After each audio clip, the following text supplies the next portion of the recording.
ಇವತ್ತು D K Shivakumar ಸಿದ್ದರಾಮಯ್ಯನವರ ನಿವಾಸಕ್ಕೆ ಬಂದು ಉಪಹಾರ ಸೇವನೆ ಮಾಡಿದ್ರು. ಉಪಹಾರ ಸಭೆ ಆಯಿತು. ಇದಾದ ನಂತರ ಸ್ವತಃ ರಾಜ್ಯದ ಮುಖ್ಯಮಂತ್ರಿ ಸಿದ್ದರಾಮಯ್ಯನವರನ್ನ ಡಿಸಿಎಂ ಡಿ ಕೆ ಶಿವಕುಮಾರ್ ಉಪಹಾರಕ್ಕೆ ಆಹ್ವಾನಿಸಿದ್ದಾರೆ. ಯಾವಾಗ? ಡಿಸೆಂಬರ್ 2ನೇ ತಾರೀಕಿಗೆ ಡಿ ಕೆ ಶಿವಕುಮಾರ್ ಅವರ ನಿವಾಸದಲ್ಲಿ ಉಪಹಾರ ಇರುತ್ತೆ. ಇದರ ಮುಖಾಂತರ ನಾವಿಬ್ಬರೂ ಒಗ್ಗಟ್ಟಾಗಿದ್ದೇವೆ, ನಮ್ಮಲ್ಲಿ ಯಾವುದೇ ಗೊಂದಲ ಇಲ್ಲ, ನಮ್ಮದು ಕಾಂಗ್ರೆಸ್ ಗುಂಪು ಅನ್ನುವಂಥ ಸಂದೇಶವನ್ನು ಕೊಡೋದಕ್ಕೆ ಪ್ರಯತ್ನ ಮಾಡ್ತಾ ಇದ್ದಾರೆ ಉಭಯ ನಾಯಕರು. ಗೊಂದಲ ಇಲ್ಲ ಎಂಬ ಸಂದೇಶ ರವಾನೆ ಮಾಡೋದಕ್ಕೆ ಟಿಫನ್. ಡಿಸೆಂಬರ್ 2ನೇ ತಾರೀಕಿಗೆ ಡಿ ಕೆ ಶಿವಕುಮಾರ್ ನಿವಾಸದಲ್ಲಿ ಉಪಹಾರ. ಭಾನುವಾರ ಕಾಂಗ್ರೆಸ್ ಸಂಸದೀಯ ಮಂಡಳಿಯ ಸಭೆ ಇದೆ, ಅಂದರೆ ನಾಳೆ ದೆಹಲಿಯಲ್ಲಿ ಬಿಹಾರ ಚುನಾವಣೆಯ ಸೋಲಿನ ಪರಾಮರ್ಶೆ ಆಗುತ್ತೆ ಮತ್ತು ಕರ್ನಾಟಕದ ಬೆಳವಣಿಗೆಗಳ ಬಗ್ಗೆಯೂ ಕೂಡ ಚರ್ಚೆ ಆಗುತ್ತೆ. ಊಟಕ್ಕೇನೋ ಕರೆದರಂತೆ ಡಿ ಕೆ ಶಿವಕುಮಾರ್, ಊಟ ಬೇಡ ತಿಂಡಿಗೆ ಬರ್ತೀನಿ ಎಂದಿದ್ದಾರಂತೆ. ಎಸ್, ನಮ್ಮ ಪ್ರತಿನಿಧಿ ರಾಚಪ್ಪ ಅವರು ಮತ್ತೊಮ್ಮೆ ನೇರ ಸಂಪರ್ಕಕ್ಕೆ ಸಿಕ್ಕಿದ್ದಾರೆ.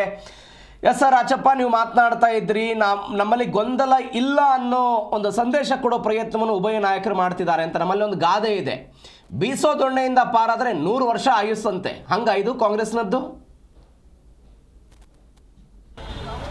ಪ್ರವೀಣ್, ಇದು CM ಸಿದ್ದರಾಮಯ್ಯ ಮತ್ತು DCM ಡಿ ಕೆ ಶಿವಕುಮಾರ್ ಇಬ್ಬರು ಮಾಡಿದಂಥ ತಂತ್ರ. ಪಕ್ಷದ ವರಿಷ್ಠ ಹೇಳಿದ್ದು, ನೀವು ಗೊಂದಲಗಳನ್ನು ಬಗೆಹರಿಸ್ಕೊಂಡು ಬನ್ನಿ ಅಂತ. ಊಟ ಮಾಡಿ ಅಥವಾ ತಿಂಡಿ ತಿನ್ನಿ ಅಥವಾ ಏನಾದರೂ ಕುತ್ಕೊಂಡು ಒಟ್ಟಿಗೆ ಕುತ್ಕೊಂಡು ಚರ್ಚಿಸಿ ಒಂದು ತೀರ್ಮಾನಕ್ಕೆ ಬನ್ನಿ ಅಂತ ಹೇಳಿದರು. ಅದರ ಒಂದು ಭಾಗವಾಗಿ DCM ಅವ್ರನ್ನ ಅವರು ಉಪಹಾರ ಕೂಟಕ್ಕೆ ಕರೆದಿದ್ರು. DCM ಅವರು ಸಿದ್ದರಾಮಯ್ಯನವ್ರನ್ನ ಪರ್ಯಾಯವಾಗಿ ನಮ್ಮ ಮನೆಗೆ ಊಟಕ್ಕೆ ಬನ್ನಿ ಅಂತ ಅವ್ರು ಕರೆದಿದ್ರಂತೆ. ಅಂದರೆ CM ಮನೆಯಲ್ಲಿ ತಿಂಡಿ ಬೇಡ, ನಮ್ಮ ಮನೆಗೆ ಊಟಕ್ಕೆ ಬನ್ನಿ ಅಂತ DCM ಅವರು ಆಹ್ವಾನ ಮಾಡಿದರು. ಅದರಲ್ಲಿ ಕೊನೆಗೆ ಸಿದ್ದರಾಮಯ್ಯನವರ ಮಾತು ಗೆದ್ದಿದೆ. ಮೊದಲನೇದಾಗಿ DCM ಅವರೇ CM ಮನೆಗೆ ಉಪಹಾರ ಕೂಟಕ್ಕೆ ಬಂದಿದ್ದಾರೆ. ಹಾಗೆ ಉಪಹಾರ ಸೇವನೆ ಮಾಡಿದ್ದಾರೆ, ಚರ್ಚೆ ಮಾಡಿ ತೆರಳಿದ್ದಾರೆ. ಈಗ CM ಅವರು DCM ಮನೆಗೆ ಡಿಸೆಂಬರ್ 2ಕ್ಕೆ ಉಪಹಾರಕ್ಕೆ ಅವರು ಆಹ್ವಾನ ಕೊಟ್ಟಿದ್ದಾರೆ. ಮಧ್ಯಾಹ್ನ ಭೋಜನ ಅಥವಾ ಸಂಜೆ ಭೋಜನಕ್ಕೆ ಬನ್ನಿ ಅಂತ ಹೇಳಿದರು.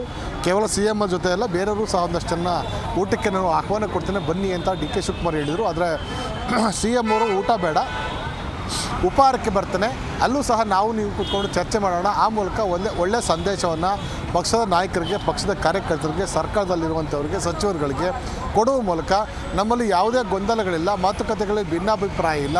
ಈ ರೀತಿ ಟ್ವೀಟ್ ಮೂಲಕ ಇರ್ಬೋದು ಅಥವಾ ಮೆಸೇಜ್ಗಳ ಮೂಲಕ ಇರ್ಬೋದು ಅಥವಾ ಬೇರೆ ಬೇರೆ ಸಭೆಗಳ ಮೂಲಕ ಇರ್ಬೋದು, ನಾವು ನಿನಗೆ ಸಂದೇಶವನ್ನು ನೀವು ನಮಗೆ ಸಂದೇಶ ಕೊಡುವಂಥದ್ದು ಬೇಡ. ಇಂದಿನಿಂದ ಎಲ್ಲ ಈ ರೀತಿ ಏನು ಕಿತ್ತಾಟ, ಏನು ಆರೋಪ ಪ್ರತ್ಯಾರೋಪಗಳಿಗೆಲ್ಲ ಒಂದಷ್ಟು ಬಂದ್ ಮಾಡೋಣ. ಯಾಕಂದರೆ ಈ ಒಂದು ನಮ್ಮ ತಿಕ್ಕಾಟ, ನಮ್ಮ ಕಿತ್ತಾಟವನ್ನು ಬೇರೆ ನೋಡಿಕೊಂಡು ನಗೆಪಾಟಲಿಗೀಡಾಗ್ತಿರೋದು ನಮ್ಮ ಸರ್ಕಾರ ಮತ್ತು ಪಕ್ಷ.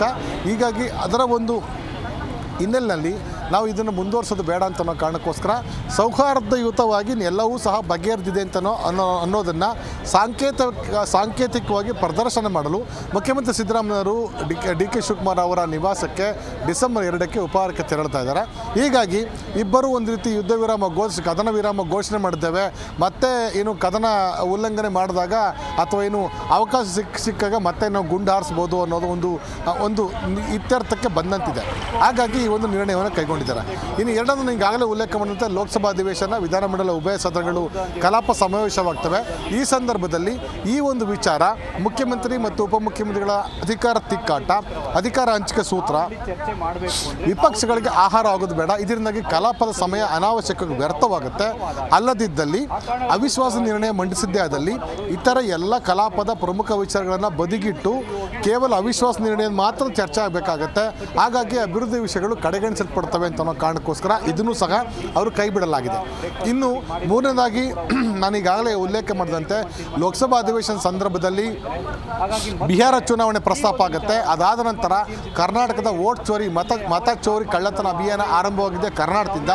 ಹಾಗಾಗಿ ಆ ವಿಷಯವನ್ನು ರಾಹುಲ್ ಗಾಂಧಿ ಎತ್ಕೊಂಡು ಇಡೀ ದೇಶಾದ್ಯಂತ ಕ್ಯಾಂಪೇನ್ ಮಾಡಿ ಬಿಹಾರದಲ್ಲೂ ಇದೇ ವಿಷಯನ ಮುಂದಿಟ್ಕೊಂಡು ಹೋರಾಟವನ್ನು ಮಾಡಿದ್ರು, ಅಲ್ಲಿ ಮಕ್ಕಡೆ ಮಲ್ಕೊಂಡ್ರು. ಹೀಗಾಗಿ ಎಲ್ಲ ವಿಷಯಗಳು ಲೋಕಸಭಾ ಅಧಿವೇಶನ ಚರ್ಚೆಗೆ ಬಂದಿದ್ದೇ ಆದಲ್ಲಿ ಕರ್ನಾಟಕ ರಾಜ್ಯದ ರಾಜಕಾರಣ, ಮುಖ್ಯಮಂತ್ರಿ ಸಿದ್ದರಾಮಯ್ಯ, ಡಿ ಕೆ ಶಿವಕುಮಾರ್ ಅಧಿಕಾರ ಹಂಚಿಕೆ ವಿಚಾರ, ಈ ತಿಕ್ಕಾಟಗಳು ಸಹ ದೊಡ್ಡ ಮಟ್ಟದಲ್ಲಿ ಚರ್ಚೆಯಾಗಿ ಮುಖಭಂಗ ಆಗುತ್ತೆ ಅಂತ ಅನ್ನೋ ಕಾರಣಕ್ಕೋಸ್ಕರ ನಾಲ್ಕನೇದಾಗಿ ಮಲ್ಲಿಕಾರ್ಜುನ ಖರ್ಗೆ ಅವರು ರಾಜ್ಯಸಭೆ ವಿಪಕ್ಷ ನಾಯಕರಾಗಿದ್ದಾರೆ, ರಾಹುಲ್ ಗಾಂಧಿ ಅವರು ಲೋಕಸಭೆ ವಿಪಕ್ಷ ನಾಯಕರಾಗಿದ್ದಾರೆ.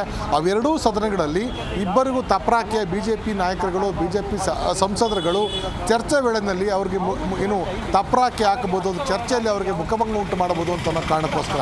ಹೀಗಾಗಿ ಸದ್ಯದಲ್ಲಿ ಈ ಒಂದು ಅಮಿಕಬಲ್ ಸೆಟಲ್ಮೆಂಟ್ ಅಂತ ಏನಿದೆ ಸಂಧಾನ ಸೂತ್ರವನ್ನು ಇವರಿಬ್ಬರು ನಾಯಕರು ಪಕ್ಷದ ವರಿಷ್ಠರು ಯಾವ ತೀರ್ಮಾನ ಕೈಗೊಳ್ತಾರೆ ಅದಕ್ಕೆ ಬಿಟ್ಟಿದ್ದೇವೆ ಅಂತ ಹೇಳಿದ್ದಾರೆ.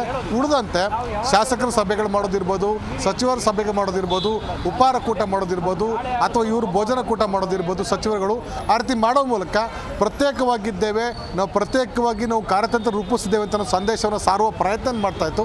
ಅದಕ್ಕೆಲ್ಲ ಬ್ರೇಕ್ ಹಾಕುವ ನಿಟ್ಟಿನಲ್ಲಿ ಇವರೇ ಉಪಹಾರ ಕೂಟ ಆಯೋಜನೆ ಮಾಡಿದ್ದಾರೆ. ಹಾಗಾಗಿ ನಾವೆಲ್ಲ ಒಗ್ಗಟ್ಟಾಗಿದ್ದೇವೆ, ನೀವು ಯಾರೋ ಗೊಂದಲ ಮಾಡ್ಕೊಳ್ಬೇಡಿ ಅಂತ ಸಂದೇಶ ಕೊಡುವಂಥ ಪ್ರಯತ್ನದ ಭಾಗವಾಗಿ DCM ಮತ್ತು CM ಅವರು ಮತ್ತೆ ಉಪಹಾರ ಕೂಟಕ್ಕೆ ಆಹ್ವಾನ ಕೊಟ್ಟಿದ್ದಾರೆ. CM ಅವರು ಬರ್ತೀವಿ ಅಂತ ಆಹ್ವಾನ ಒಪ್ಪಿಕೊಂಡಿದ್ದಾರೆ. ಒಟ್ಟಾರೆಯಾಗಿ ಇದು ಸದ್ಯದ ತಾತ್ಕಾಲಿಕ ಶಮನನ ಅಥವಾ ಮುಂದಿನ ದಿನಗಳಲ್ಲಿ ಪಕ್ಷದ ವರಿಷ್ಠರು ಯಾವ ಸಂದೇಶವನ್ನು ಕೊಡ್ತಾರೆ ಅನ್ನೋದು ಸಹ ಮಹತ್ವ ಪಡ್ಕೊಳ್ತಿದೆ.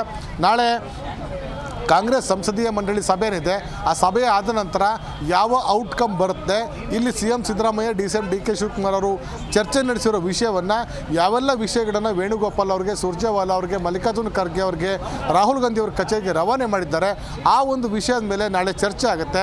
ಚರ್ಚೆಗೆ ಸದ್ಯದಲ್ಲಿ ಆಗಿರುವಂಥ ಶಮನವನ್ನು ಮುಂದುವರಿಸಬೇಕಾ ಅಥವಾ ಬದಲಾವಣೆ ಮಾಡ್ಕೊಳ್ಬೇಕು ಅಂತ ಒಂದು ಆಪ್ಷನನ್ನು DCM ಇಟ್ಟಿದ್ದಾರೆ, ಅದಕ್ಕೆ ಅವಕಾಶ ಸಿಗುತ್ತಾ?